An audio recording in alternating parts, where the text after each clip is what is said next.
the case study, it showed me that I'm not alone, which was really, pretty like an eye-opening moment for me, that at the end of the day, the decisions that I make right after the MBA, even though they're important, they're, not the end-all and be-all, and that, life kind of happens. My first thought when I read their case studies was actually one of relief, seeing that other people didn't have their lives entirely sorted out at the point where they were leaving INSEAD, but also even 10 years down the line, everyone was still kind of in some kind of flux.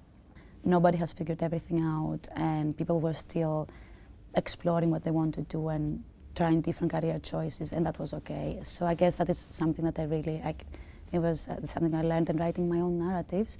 My own narrative, what I understood was not that much what I really want to do after or where I want to be in 10 years from now, but more where I don't want to be. When you sort of switch the lens around and look at your life as it's going to turn out in the next 10 years, in some ways what you're doing is you're teleporting yourself 10 years forward. And what was interesting there is that it very quickly allows you to whittle down all the concerns that you think you have into maybe the 2 or 3 that will define your life. When I actually wrote the essay, it was the first time I had ever done a thing like think realistically about the next 10 years, because that's a pretty long time horizon.